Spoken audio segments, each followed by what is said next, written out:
Assalamualaikum warahmatullahi wabarakatuh. Saya Haris Jajuli, saya adalah mahasiswa Stikes Medisera Indonesia. Di sini saya akan menjelaskan atau mengedukasikan tentang masalah cedera kepala. Apa yang maksud dengan cedera kepala? Cedera kepala kita bisa lihat bahwasanya ada masalah pada struktur kepala akibat mengalami benturan yang berpotensi menimbulkan gangguan pada fungsi otak. Masalah ini dapat berupa luka ringan, sedang, dan berat. Bisa menyebabkan suatu memar pada kulit kepala, adanya bengkak, bisa mengalami perdarahan, dan yang paling berat bisa mengalami patah tulang tengkorak atau gagal otak. Nah, hal tersebut harus diketahui pada gejala yang dialami penderita cedera kepala berbeda-beda tergantung pada tingkat keparahan kondisi. Nah, apa sih yang menyebabkan terjadi cedera kepala? Cedera kepala terjadi ketika ada benturan keras, terutama yang langsung mengenai kepala. Keparahan cedera akan tergantung dari mekanisme dan kerasnya benturan yang dialami penderita. Apa aja? Salah satunya adalah jatuh dari ketinggian atau terpeleset di permukaan yang keras, contoh kamar mandi atau di lapangan saat bermain bola, dia terjatuh dan mengalami benturan pada bagian kepalanya. Lalu bisa terjadinya kecelakaan lalu lintas seperti naik motor, mobil, KRL ataupun pesawat. Lalu ya tadi seperti saya bilang, di lapangan salah satunya adalah cedera saat berolahraga atau bermain, seperti anak kecil yang sedang bermain lompat-lompatan atau bermain karet atau bermain yang bisa mengalami resiko jatuh. Lalu bisa juga penggunaan alat peledak atau senjata bising tanpa alat pelindung terus bisa mencederai kepala. Jadi nggak hanya sebatas benturan yang diakibatkan oleh jatuh, tapi ada benda ataupun objek yang bisa menyebabkan suatu luka ataupun cedera di bagian otak, seperti luka tembakan di kepala itu adalah salah satu termasuk cedera kepala. Nah, lalu ada juga guncangan tubuh yang berlebihan, biasanya ini pada bayi, itu bisa menyebabkan suatu infek yang beresiko terjadi cedera kepala. Lalu selain terjadinya penyebab cedera kepala, ada gejala cedera kepala yang kita bisa lihat ataupun kita bisa ketahui secara klasifikasi. Di sini saya akan menjelaskan cedera kepala yang ringan dulu. Gejala cedera kepala ringan itu bisa berupa benjolan atau bengkak di kepala. Saya akan tampilkan gambar benjolan atau gejala ini ya, bengkak di kepalanya. Luka kulit kepala yang tidak dalam, linglung atau memiliki pandangan kosong karena dia mengalami penurunan kesadaran. Lalu pusing berputar atau sakit kepala. Pusingnya ini bisa melebihi pusing migrain. Lalu terjadi mual, mudah merasa lelah dan mudah mengantuk, tidur lebih lama dari biasanya, sulit tidur, kehilangan keseimbangan, sensitif terhadap cahaya atau suara, penglihatan kabur, telinga merasa berdenging, kemampuan mencium atau merasakan perubahan. Lalu kesulitan mengingat atau berkonsentrasi, bisa mengalami depresi. Hal tersebut karena dia sudah mengalami penurunan kesadaran yang membuat dirinya tidak bisa mengontrol emosi. Hal tersebut akan memicu suatu depresi, perubahan suasana hati. Nah, tadi kita membahas tentang gejala cedera ringan. Berbeda dengan cedera kepala sedang ataupun berat, sudah pasti faktor resiko terjadinya sudah berbeda juga. Nah, gejalanya itu untuk yang sedang dan berat, kehilangan kesadaran selama beberapa menit hingga jam. Jadi dia nggak hanya penurunan kesadaran, tapi mengalami dia benar-benar kehilangan kesadaran, alias kita sebut dengan pingsan, tidak sadar diri. Terdapat luka pada kepala yang dalam. Jika di cedera kepala ringan itu lukanya hanya memar, mengganggu, ini kita bisa melihat secara jelas bahwa luka pada cedera kepala sedang ataupun berat itu adalah sangat dalam. Terdapat benda asing menancap seperti pisau, batu, peluru tembakan, itu yang tertancap di bagian kepala. Jadi kita bisa membedakan antara cedera kepala ringan dan cedera kepala berat dari segi lukanya. Lalu sakit kepala parah yang berkepanjangan, mual atau muntah secara berkelanjutan, ini sama hal dengan cedera kepala ringan. Kehilangan koordinasi tubuh bisa mengalami suatu kejang. Jika dia overheat ataupun parah, kepalanya dia akan menimbulkan rasa kejang. terdapat cairan yang keluar melalui hidung dan telinga. Nah, ini sebagai salah satu tanda terjadinya fraktur basis krania ataupun cedera kepala, yaitu terdapat keluarnya cairan dari hidung dan mulut ataupun telinga.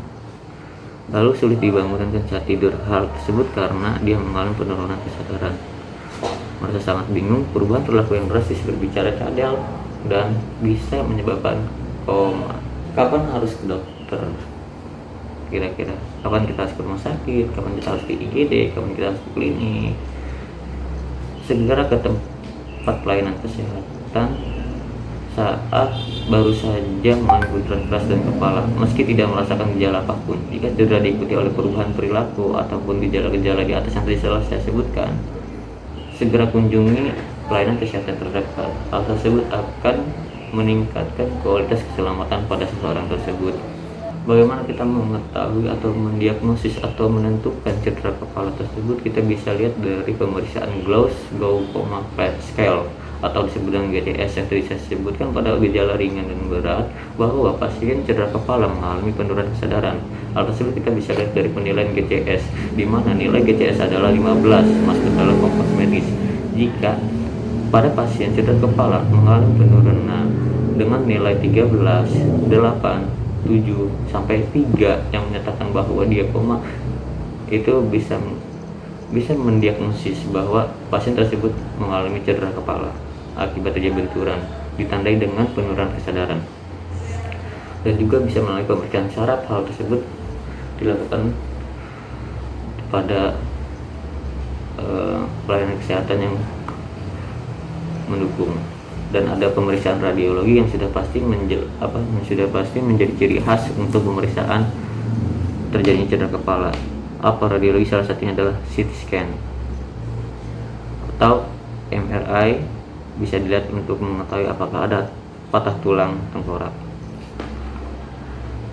Pengobatan cedera kepala bisa menggunakan farmakologis dan non farmakologis. Untuk farmakologis biasanya itu untuk obat-obat antiinflamasi seperti golongan NSAID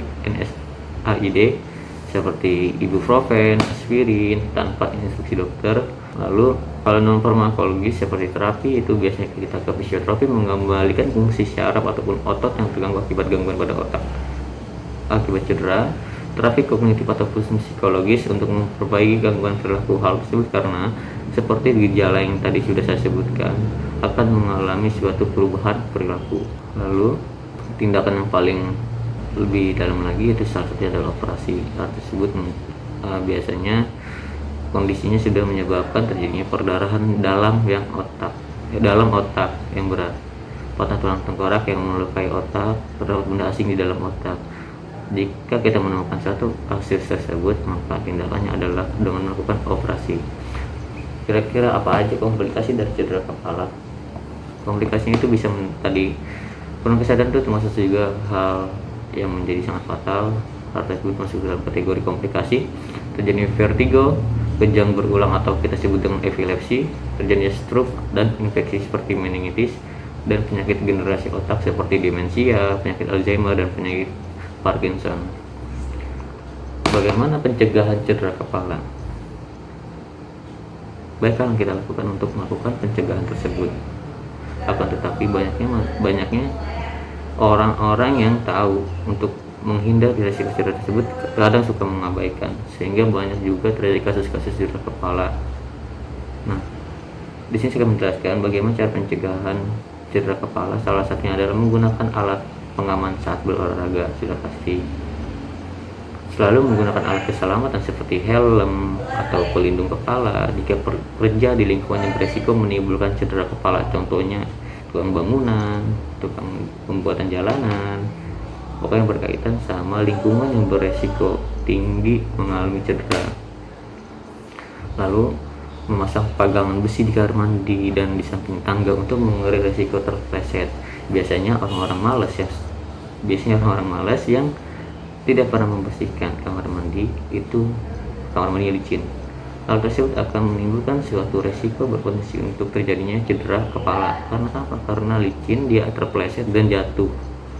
Nah, lalu memasang penerang yang baik di seluruh bagian rumah. Hal tersebut untuk tidak terjadi kesalahan penglihatan, biasanya pada lansia. Lansia akan mengalami penurunan penglihatan sehingga dia tidak bisa melihat secara jelas. Hal tersebut karena lampunya redup, sehingga di depannya ada batu, dia ketendang, jatuh, dan cedera kepala. Jadi selain kita melakukan penerangan, kita harus rutin melihat mengecek penglihatan kita. Hal tersebut untuk mempermudah dan mengurangi resiko terjadinya cedera kepala. Mungkin cukup sekian dari edukasi tentang apa itu yang disebut dengan cedera kepala, bagaimana penyebabnya, apa aja tanda gejalanya, lalu seperti apa penata laksanaannya. Sudah saya jelaskan secara singkat. Semoga bermanfaat. Kurang lebihnya mohon maaf. Assalamualaikum warahmatullahi wabarakatuh.